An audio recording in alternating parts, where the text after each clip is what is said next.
360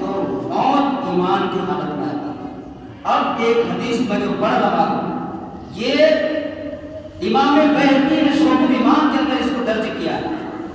حضرت ابو ہریرہ اس کے راوی ہیں، قال ابی ہریرہ رضی اللہ تعالیٰ عنہ قال قال رسول اللہ صلی اللہ علیہ وسلم لو ان عبدین تحابا فی اللہ عز وجل واحد فی المشرق وآخر فی المغرب لجمع اللہ بینہما یوم القیامہ یقول هذا الذی كنت تحبه فیہ۔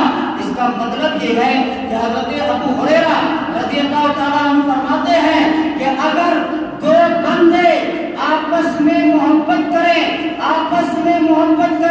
کس کے لیے؟ اللہ کے لیے محبت کریں، آپس میں دو بندے محبت کریں اور کس طرح دوری ہو دونوں میں، ایک مشرق میں ہو ایک مغرب میں ہو، یعنی ایک یورپ میں ہو ایک ہندوستان میں ہو، ایک برازیل میں ہو ایک ہندوستان میں ہو،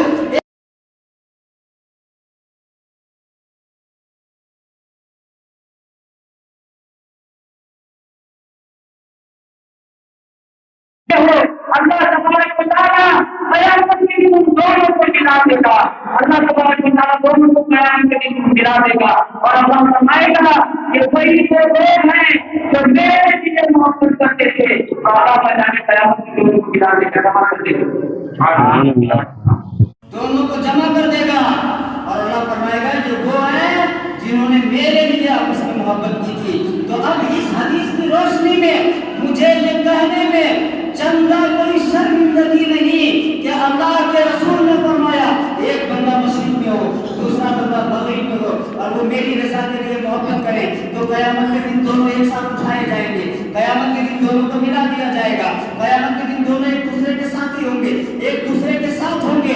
تو اب سنو اپنی بات، اللہ کے رسول نے فرمایا ایک بندہ مشرق میں ہوگا ایک بندہ مغرب میں ہوگا، یعنی دوری ہوگی، یہ دوری زمانی بھی ہو سکتی ہے، یہ دوری مکانی بھی ہو سکتی ہے، یہ بھی ہو سکتا ہے ایک بندہ افریقہ میں رہتا ہو ایک بندہ ہندوستان میں رہتا ہو، یہ بھی ہو سکتا ہے ایک بندہ سعودیہ میں رہتا ہو ایک بندہ چائنا میں رہتا ہو، اور بعد زمانی بھی ہو سکتی ہے، یعنی یہ بھی ہو سکتا ہو کہ ایک بندہ 100 سال پہلے مر گیا اور ایک بندہ آج زندہ ہے، ایک بندہ 800 سال پہلے انتقال کر گئے، آج یہاں رہ کر کے بندے محبت کر رہے ہیں، تو یہ دوری ہے 800 سال کی دوری ہے۔ غوث اعظم ہم سے 900 سال کی دوری پہ کھڑے ہیں، میرے صحابہ 1400 سال کی دوری پہ کھڑے ہیں، خواجہ اجمیری 800 سال کی دوری پہ کھڑے ہیں، لیکن ہم ان سے محبت کرتے ہیں تو اللہ کا وعدہ ہے کہ جو میرے لیے محبت کرے گا قیامت کے دن اللہ اسے ملا دے گا۔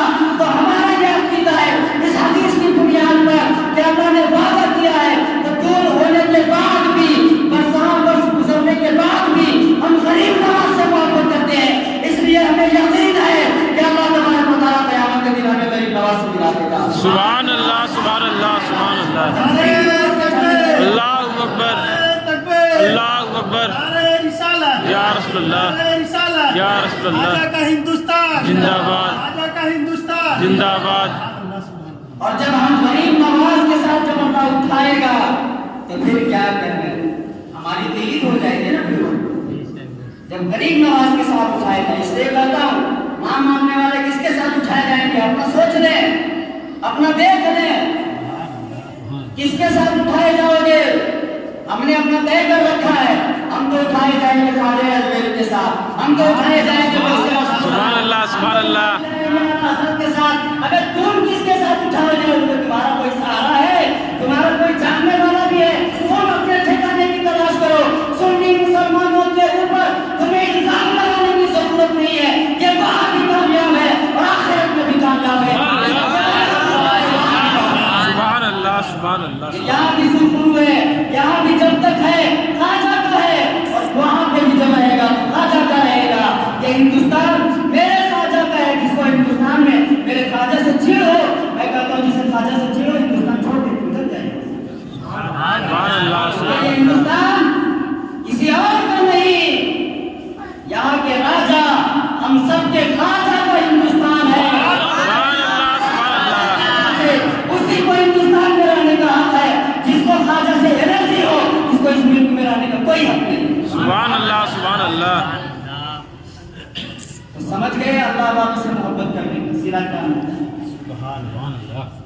یہ ہوتا ہے، اس لیے علماء نے لکھا اللہ والوں کے ساتھ۔ پہلے جب علم دین پڑھتے تھے نا لوگ، تو ابھی ہمارے مدرسے میں جو پڑھایا جاتا ہے، یہ پڑھانے کے بعد پھر کچھ دنوں کے لیے اس کو شیخ اور کسی پیر کامل کے پاس بھیجا جاتا تھا تاکہ دل کی صفائی ہو، تاکہ آخرت کو صحیح سے سمجھ سکے۔ خواجہ صاحب کو خود دیکھے نا، حضرت عثمان ہارونی کی بارگاہ میں گئے جب پڑھنے کے بعد پیر کی تلاش میں، تو خواجہ عثمان ہارونی نے ان کو وظیفہ بتایا، اور وظیفہ بتانے کے بعد پھر کہا غریب نواز سے معین الدین کھڑے ہو جاؤ، کھڑے ہو گئے۔ اس کے بعد کہا ذرا آسمان کی طرف دیکھنا، آسمان کی طرف دیکھتے ہیں، کہتے ہیں کہاں تک دیکھ پا رہے ہو؟ تو غریب نواز کہتے ہیں میں عرش معلیٰ تک دیکھ رہا ہوں۔ اس کے بعد پھر بیٹھاتے ہیں، پھر وظیفہ بتاتے ہیں، پھر اس کے بعد کہتے ہیں اب کہاں تک دیکھ رہے ہو؟ تو کہتے ہیں حجاب عظمت تک دیکھ رہا ہوں۔ پھر بیٹھاتے ہیں، پھر بیٹھانے کے بعد وظیفہ بتاتے ہیں، پھر کھڑا کرتے ہیں، معین الدین کھڑے ہو جاؤ، کھڑے ہو گئے، 2 انگلی ایسے کیے اور کہا اس کے بیچ سے آسمان کی طرف دیکھو اور بتاؤ اب کیا نظر آ رہا ہے۔ انگلی کے بیچ سے دیکھتے ہیں تو غریب نواز خوشی کے عالم میں ڈوب جاتے ہیں۔ پیر صاحب پوچھتے ہیں بتاؤ تو صحیح کیا دیکھ رہے ہو؟ تو غریب نواز کا جواب ہوتا ہے حضور میرے سیدی میرے مرشدی اب میں 18,000 عالم کو دیکھ رہا ہوں، سبحان اللہ سبحان اللہ، تمام مخلوقات کو دیکھ رہا ہوں۔ زمین میں کہاں تک دیکھ رہے ہو؟ کہتے ہیں کہ سار تک دیکھ رہا ہوں۔ تب عثمان ہارونی نے کہا اب جاؤ تمہارا کام ہو گیا۔ اس کے بعد ہندوستان آئے ہیں، بڑا مہربانی، ان کی بڑی مہربانی۔ اور یاد رکھیے گا احسان فراموشی، احسان فراموشی آپ جانتے ہیں، آپ کسی کے اوپر احسان کیجیے وہ اگر بھلا دیں تو آپ کیا کرتے ہیں؟ احسان فراموشی۔ یہ لفظ کسی کے لیے استعمال کرنا اپنے آپ میں خود بڑی ذلت بھری لفظ نہیں ہے۔ تو ہندوستان کے سارے مسلمانوں پر خواجہ کا احسان ہے کہ وہ آئے اور 90 لاکھ لوگوں کو کلمہ پڑھایا۔ آج جو ہم مسلمان ہیں ان کے قدم سے ہیں۔ آج جو لوگ چیختے ہیں چلاتے ہیں اور بڑی بڑی جو باتیں کرتے ہیں انہیں آپ کی ناخن لینا چاہیے۔ غریب نواز سے بغاوت کرتے ہو، ارے اگر وہ نہ ہوتے تو آج نہ تم مسلمان ہوگے نہ میرے باپ دادا مسلمان ہوتے۔ سبحان اللہ سبحان اللہ، ان کے وجہ سے مسلمان ہو اور انہیں کے اوپر آنکھیں دکھانے لگے۔ کیا دیا غریب نواز نے؟ کیا پاور ان کے؟ بتائیں تم کو پاور کیا ہے غریب نواز کا؟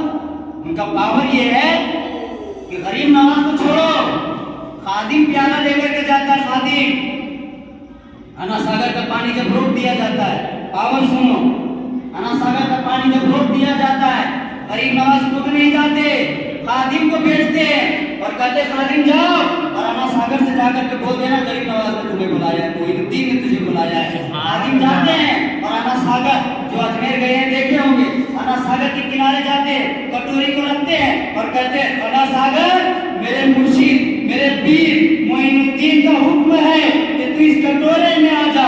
اللہ اکبر، پاور سنو، پورے انا ساگر کا پانی اسے کٹورے میں سما جاتا ہے۔ سبحان اللہ سبحان اللہ، اور مورخین نے یہ تک لکھا ہے کہ صرف انا ساگر نہیں، پورے اجمیر کے اندر جتنا کنواں تھا سارے کنویں کا پانی سوکھ گیا اور سب پانی اس کٹورے میں۔ یہ اللہ والوں کا پاور ہوتا ہے۔ پاور کی آپ بات کرتے ہیں، غریب نواز گزر رہے تھے، کچھ لوگ آگ کی پوجا کر رہے تھے، آگ جلا کر، خیر قومیں جو ہوتی ہیں آگ کی پوجا آج بھی کرتی ہیں، آگ کی پوجا کر رہے تھے، غریب نواز گزرے وہاں سے، اور جب غریب نواز وہاں سے گزرے دیکھیں آگ کی پوجا کر رہے ہیں، تو غریب نواز نے کہا بھائی کیا کر رہے ہو؟ تو کہا میں پوجا کر رہا ہوں۔ کیوں؟ کہا اس لیے تاکہ مرنے کے بعد جب جلائے ہم کو تو ہم کو اس کی حرارت کا احساس نہ ہو، یعنی تکلیف نہ ہو۔ مرنے کے بعد جب یہ ہماری چیتا میں ڈالا جائے تو ہم کو اس کی شدت اور اس کی گرمی کا احساس نہ ہو، اس لیے ہم پوجا کر رہے ہیں۔ اس لیے تو غریب نواز نے کہا پھر مرنے کے بعد پھر جیتے جی کیوں نہیں آسمان کر کے دیکھ لیتے؟ جب پوجا کر رہے تو ہاتھ ڈال کے دیکھ لو، دیکھتا ہوں جلاتا ہے کہ نہیں۔ جب غریب نواز نے کہا نا تو کوئی ہاتھ ڈالنے کے لیے تیار نہیں ہوا، جو ڈالے دور سے فوراً ہاتھ کھینچ لے۔ بھائی ایسی باتیں کر رہے ہو بابا، آگ ہے ہاتھ ڈالے گے تو جلائے گا، تو کہا جب جیتے جی جلا رہا ہے تو مرنے کے بعد تو اور جلائے گا، تو پھر ایسے کو کیوں آگ کو کیوں پوج رہے ہو؟ اس کو پوجنا چاہیے جس میں آگ کو بنایا ہے.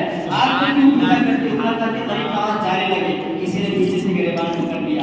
کہا بابا باتیں تو بڑی بڑی کرتے ہو آگ جلاتے نہیں. تم تو اس اللہ کو پوجتے ہو نا, تم تو اس اللہ کو مانتے ہو نا جو آگ میں تاثیر رکھا جلانے کی. اگر تیرا خدا سچا ہے تو تم بھی اپنا ہاتھ ڈال کر کے دیکھتا ہوں تمہیں آگ جلاتی ہے کہ نہیں. بھائی آگ کا کام جلانا ہے تو یہ جلائے گی ہی جلائے گی.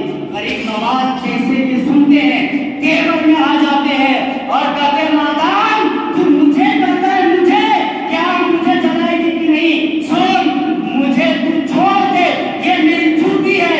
اپنی جوتی اٹھا کر کے آگ میں پھینکتے ہیں اور کہتے ہیں آگ میں اگر ہمت ہے تو یہ جوتی جلا کر کے دکھا دے. قسم خدا کی تعریف کا لکھتے ہیں کہ آگ میں ان کی جوتی کو پھینکا گیا, آگ ان کی جوتی کو بھی نہ جلا سکی. سبحان اللہ سبحان آگ اللہ. ان کی جوتی کو بھی نہ جلا سکی.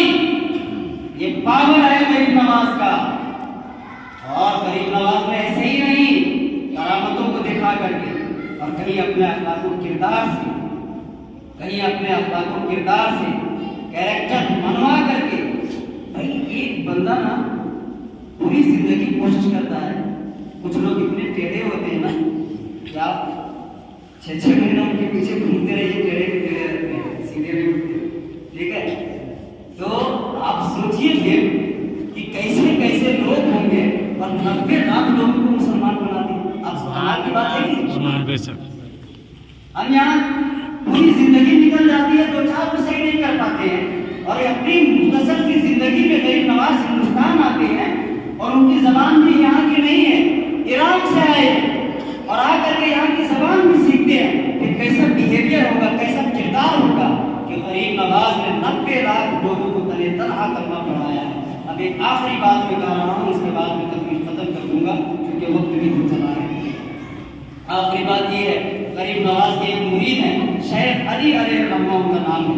غریب نواز ایک دن اسی طریقے سے بیٹھے ہوئے اپنے مریدوں کے ساتھ, ایک تاجر آتا ہے اور غریب نواز کے ایک مرید جن کا نام شیخ علی ہے ان کی گریبان کو پکڑتا ہے, اٹھاتا ہے اور اٹھا کر کے کہتا ہے تو میرا قرضہ کب لوٹائے گا, تو میرا پیسہ کب لوٹائے گا. اللہ اکبر. وہ شخص پریشان ہو جاتا ہے. اتنے مجمع میں اگر کوئی بندہ آئے باہر سے اور کسی کو گریبان پکڑ کر کے اٹھا دیتی ہے تو بے عزتی کی بات ہے نا. اب آیا گریبان پکڑ کر کے اٹھا دیا. غریب نواز کھڑے ہوئے اور کہا کیا بات ہے بھائی, کیوں تم نے اس کا گریبان پکڑا ہے اور کیا تقاضا کر رہے ہو. کہا حضور مجھ سے اس نے پیسے لیے ہیں اور پیسہ دے نہیں رہا ہے. غریب نواز نے اپنے اس مرید کی طرف دیکھا, کہا کیا بات صحیح ہے. تو وہ رونے لگے اور رو کر کے کہنے لگے حضور بات بالکل صحیح ہے لیکن میں غریب ہوں, میں پریشان حال ہوں, میں تنگ دست ہوں. میں نے اس سے کہا کچھ مہلت دے دے لیکن یہ مہلت دینے کو تیار نہیں ہے, کہتا مجھے پیسہ ابھی کا بھی چاہیے. غریب نواز نے کہا اللہ کے بندے جب یہ پریشان حال ہے تو کچھ رحم کر, چلے جا بعد میں آ جانا, کچھ دن کی مہلت دے دے. لیکن وہ مہلت نہیں دیا. غریب نواز سے بھی وہ صحیح انداز میں بات نہیں کیا. اللہ اکبر. غریب نواز سے بھی اس نے اچھے درجے میں بات نہیں کیا. وہ کہا میں ابھی اور اسی وقت پیسہ لے کر کے جاؤں گا. غریب نواز نے چادر اتاری اور چادر اتار کر کے زمین پہ رکھ دیا اور کچھ سکے نکال کر کے رکھ دیے. اللہ اکبر. جیب سے کچھ سکے کیا نکال کر کے رکھے, ایسا لگ رہا تھا کہ اسی چادر میں آسمان سے فرشتے سکوں کی بارش کر رہے ہیں. وہ چادر سکوں سے بھر گئی. اس کے بعد غریب نواز نے سے کہا جتنے تیرے پیسے ہیں دے لے اور لے کے چلا جائے. سبحان اللہ سبحان اللہ. ہم چادر سے پیسے کو اٹھایا اور غریب نواز اپنے کام میں مست ہو گئے. اب اٹھایا, دیکھا کہ غریب نواز نہیں دیکھ رہا ہے تو مان لیجیے اس نے 1000 قرضہ دیا تھا اور جب اس نے دیکھا کہ غریب نواز ادھر نہیں دیکھ رہے ہیں, اپنے طرف بزی ہیں, تو 1000 سے زیادہ پیسہ اس نے اٹھا لیا. چپکے سے چوری سے اس نے زیادہ پیسہ اٹھا لیا اور چلا دیا. کچھ دن کے بعد چادر اوڑھ کر کے آیا غریب نواز کے پاس, حضور مجھے معاف کر دیں میں بہت پریشان ہوں. غریب نواز نے کہا کیا ہوا. کہا حضور اس دن جو آپ نے پیسے دیے تھے نا تو میرا جتنا بنتا تھا آپ نے ادھر نظر کر لی تو چپکے سے جتنا میرا بنتا تھا اس سے زیادہ میں نے اٹھا لیا. حضور معاف کر دیں گستاخی ہو گئی. کہا ہوا کیا. کہا حضور دیکھیے نا, چادر ہٹایا تو پتہ چلا جس ہاتھ سے وہ اٹھایا تھا نا وہ ہاتھ شل ہو گیا تھا, وہ کام کرنا چھوڑ دیا تھا, وہاں بالکل سوکھ گیا تھا. کہا حضور مجھے یقین ہے کہ جو پیسہ میں نے خیانت کی تھی اسی کی وجہ سے میرا ہاتھ ایسا ہوا ہے کہ تو نے زیادہ پیسے اٹھا لیے, اس کے وجہ سے تیرا ہاتھ شل ہو گیا اور اس کے وجہ سے تیرا ہاتھ خراب ہو گیا. نہیں, تیرا ہاتھ اس وجہ سے خراب نہیں ہوا, ہوا کہ تو نے میرے ایک مرید کے اوپر اپنا میرے مرید کے گریبان میں اپنا ہاتھ ڈالا تھا. اللہ کو گوارا نہیں کہ میرے مرید کے گریبان میں کوئی ہاتھ ڈالے اس کا ہاتھ سلامت رہے. تو غریب نواز کے ماننے والے تم بھی خوش ہو جاؤ. تم غریب نواز کے ماننے والے ہو. دنیا میں یہ اعلان کر دو ہم اس غریب نواز کے ماننے والے ہیں کہ اگر ہاتھ اٹھاؤ گے تو تیری آنکھیں سلامت نہیں رہے گی, اگر ہاتھ اٹھاؤ گے تو تیرے ہاتھ بھی سلامت نہیں رہے گی. سبحان اللہ سبحان اللہ سبحان اللہ. ہمیں آنکھیں نہ دکھانا, ہم یہی کے ہیں, یہی پیدا ہوئے ہیں اور یہی مریں گے, اسی مٹی میں دفنائے جائیں گے. سبحان اللہ. اللہ تبارک و تعالیٰ سے دعا کریں اور ایک گزارش ہے اللہ کے بھلیوں سے محبت کریں, ان کی زندگی کو پڑھیں اور انہوں نے جو کچھ دعوتیں دی اس پر عمل کرنے کی کوشش کریں, ان کی ساری زندگی پہ عمل کرنے کی کوشش کریں. غریب نواز یہی تاریخ ہے, 6 تاریخ کو پوری زندگی عبادت و ریاضت میں نکالی. اور آخری بات سن لیں, اس کے بعد غریب نواز نے 6 رجب کو عشاء کی نماز پڑھنے کے بعد اپنے کمرے میں داخل ہوتے ہیں اور کمرے میں داخل ہونے کے بعد اللہ اللہ اللہ یوں آواز اور صدائیں دینے لگتے ہیں, اللہ کو پکارنے لگتے ہیں اور اندر سے کنڈی بند کر لیتے ہیں. اور مریدین جو ہے جتنے ماننے والے ہیں یہ باہر سنتے رہتے ہیں, آواز کو باہر سنتے رہتے ہیں. رات میں پھر سب کی نیند لگ جاتی ہے, کسی کو کچھ پتا نہیں کہ یہ آواز کب بند ہو گئی. جب آنکھیں سب کی کھلی صبح کے وقت تو دیکھتے ہیں غریب نواز کی حجرے سے آواز نہیں آ رہی ہے, آواز بند ہے.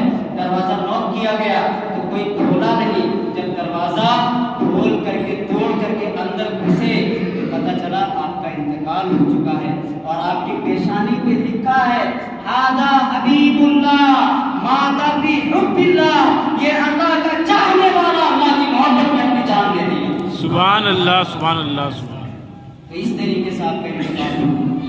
اللہ تبارک و تعالیٰ سے دعا کرتا ہوں اللہ ہمیں اولیاء کرام کے نقش قدم پر چلنے کی توفیق عطا عطا فرمائے. آمین آمین. اللہ ہمیں اہدنا الصراط المستقیم پر چلائے.